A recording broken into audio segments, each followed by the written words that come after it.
Hello friends, welcome back to MKB English. நாம் இன்றைக்கி நம்மளோட கிளாஸில் ரொம்பவும் இன்ட்ரெஸ்டிங்கான ஒரு டாப்பிக்கை பற்றி தான் பார்க்க போகிறோம். பட் அதுக்கு முன்னாடி நான் பிகினர்ஸ்க்காக 45 டேஸ் ஸ்போக்கன் இங்கிலீஷ் கிளாஸை ஸ்டார்ட் பண்ணியிருக்கேன் ஃப்ரெண்ட்ஸ். என்னோடய வீடியோஸை டே 1லேருந்து பார்த்துக்கிட்டு வாங்க. உங்களோட இங்கிலீஷை இம்ப்ரூவ் பண்ணிக்கிறதுக்கு என்னோடய வீடியோஸ் ரொம்பவும் யூஸ்ஃபுல்லாக இருக்கும். Now let's get started friends. நாம் தமிழில் பேசும்போது சில சமயம் மற்றவங்களுக்கு வார்னிங் கொடுக்குற மாதிரியே பேசுவோம் இல்லையா? வார்னிங் அப்படின்னா மிரட்டுற மாதிரி இல்லை. இப்போது வீட்டை விட்டு வெளியே போகிற அப்படின்னா நீ கதவை பூட்டிக்கிட்டு போ அப்படின்னு சொல்லுவோம். கதவு பூட்டிக்கிட்டு போகிறதா உனக்கு நல்லது அப்படின்னு சொல்லுவோம் இல்லையா?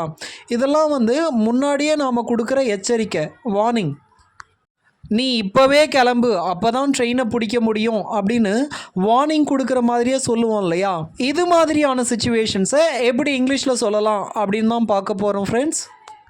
இது மாதிரியான சுச்சுவேஷன்ஸை இங்கிலீஷில் சொல்கிறதுக்கு நமக்கு பயன்படுற சென்டென்ஸ் ஸ்ட்ரக்சர் என்ன அப்படின்னு கேட்டிங்கன்னா, had better, had better.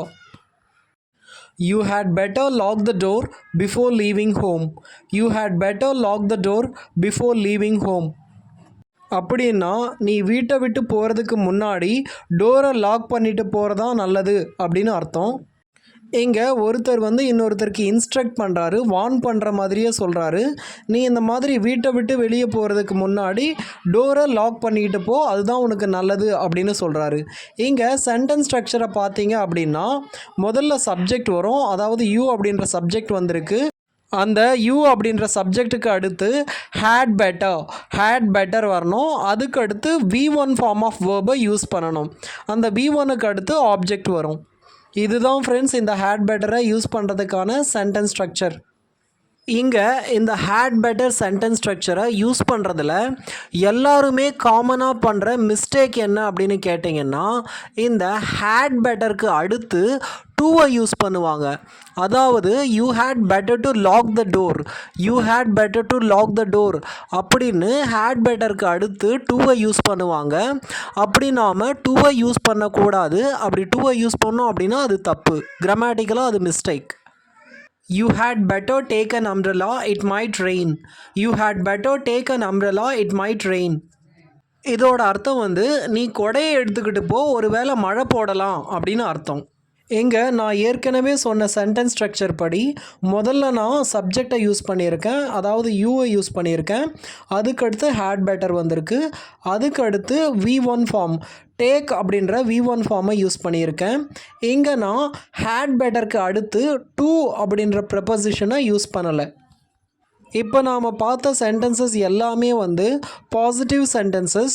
இந்த ஹேட் பெட்டரை யூஸ் பண்ணி எப்படி பாசிட்டிவ் சென்டென்சஸை ஃப்ரேம் பண்ணலாம் அப்படின்னு நாம் பார்த்தோம். இப்போ நாம் நெகட்டிவ் சென்டென்சஸ் எப்படி ஃப்ரேம் பண்ணலாம் அப்படின்னு பார்க்கலாம் ஃப்ரெண்ட்ஸ்.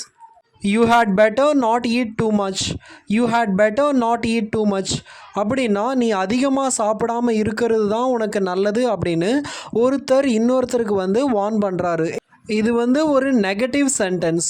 ஒரு சென்டென்ஸில் நாட் இருந்தது அப்படின்னா அது நெகட்டிவ் சென்டென்ஸ், நாட் இல்லாமல் இருந்தது அப்படின்னா அது பாசிட்டிவ் சென்டென்ஸ்.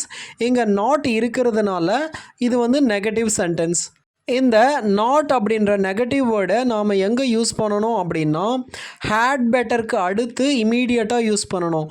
ஹேட் பெட்டருக்கு அடுத்து நாட் வரும், அந்த நாட்க்கு அடுத்து V1 ஃபார்ம் ஆஃப் வேர்ப் வரும். You had better not touch that wire, it is dangerous. You had better not touch that wire, it is dangerous. அப்படின்னா அந்த வயரை தொடாமல் இருக்கிறது தான் உனக்கு நல்லது, அது ஆபத்தானது அப்படின்னு அர்த்தம். இங்கேயும் நாம் ஏற்கனவே பார்த்த மாதிரி நாட் டச் அப்படின்னு தான் சொல்லணுமே தவிர நாட் டு டச் அப்படின்னு சொல்லக்கூடாது, டூவை யூஸ் பண்ணக்கூடாது. சரி, இது வரைக்கும் நாம் பாசிட்டிவ் சென்டென்சஸ் எப்படி ஃப்ரேம் பண்ணுறது, அதே மாதிரி நெகட்டிவ் சென்டென்சஸ் எப்படி ஃப்ரேம் பண்ணுறது இந்த ஹேட் பெட்டரை யூஸ் பண்ணி அப்படின்னு பார்த்தோம். இப்போ நாம் இதே ஹேட் பெட்டரை யூஸ் பண்ணி எப்படி குவெஸ்டின், கேள்வி கேட்கலாம் அப்படின்னு பார்க்கலாம் friends. Had I better call her now, had I better call her now இதோட அர்த்தம் என்னென்னா நான் இப்போ அவளுக்கு கால் பண்ணட்டுமா அப்படின்னு அர்த்தம்.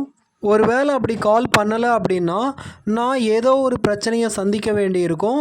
அதனால் அந்த பிரச்சனையை அவாய்ட் பண்ணுறதுக்கு நான் அவளுக்கு கால் பண்ணட்டுமா அப்படின்னு அர்த்தம். இங்கே ஐ ஹேட் பெட்டர் அப்படின்றத கேள்வியாக மாற்றணும் அப்படின்னா அந்த ஹேடை முன்னாடி கொண்டு போயிட்டீங்க அப்படின்னா அது கேள்வியாக மாறிடும். ஐ ஹேட் பெட்டர் அப்படின்னா பதில். இதையே கேள்வியாக கேட்கணும் அப்படின்னா had I better. Had we better ask for permission before going?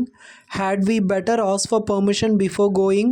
இதோட அர்த்தம் என்னென்னா நாம் போகிறதுக்கு முன்னாடி பெர்மிஷன் கேட்கலாமா அப்படின்னு அர்த்தம். இங்கேயும் இது ஒரு விதமான வார்னிங்கை தான் காட்டுது. ஏன் அது மாதிரி கேட்குறாங்க அப்படின்னா ஒருவேளை பெர்மிஷன் கேட்காம போனால் ஏதோ ஒரு பிரச்சனை வரும் அப்படின்னு அவங்களுக்கு தோணுது. அதனால தான் நாம் போகிறதுக்கு முன்னாடி பெர்மிஷன் கேட்கலாமா அப்படின்னு அவங்க கேட்குறாங்க. ஸோ இது மாதிரி வார்னிங்கை இண்டிகேட் பண்ணுற சிச்சுவேஷனில் இந்த ஹேட் பெட்டர் அப்படின்றது வரும். இங்கேயும் இது கேள்வி அப்படின்றதுனால ஹேடை முன்னாடி யூஸ் பண்ணியிருக்கேன். பதிலாக இருந்தது அப்படின்னா சப்ஜெக்ட்டுக்கு அடுத்து ஹேட் பெட்டர் வரும். இதுவே கேள்வியாக இருந்தது அப்படின்னா முதல்ல ஹேட் வரும், அந்த ஹேடுக்கு அடுத்து சப்ஜெக்ட் வரும், சப்ஜெக்ட்டுக்கு அடுத்து பெட்டர் வரும். ஸோ இப்படி தான் இதோட கேள்விக்கான சென்டென்ஸ் ஸ்ட்ரக்சர் இருக்கும். உங்களுக்கு ஹேட் பெட்டரை எப்படி யூஸ் பண்ணணும் அப்படின்னு புரிஞ்சிருக்கும்னு நினைக்கிறேன் ஃப்ரெண்ட்ஸ். இந்த வீடியோ உங்களுக்கு பிடிச்சிருந்தது அப்படின்னா லைக் பண்ணுங்கள். மறக்காமல் என்னோடய சேனலுக்கு சப்ஸ்கிரைப் பண்ணுங்கள் ஃப்ரெண்ட்ஸ். தேங்க்யூ.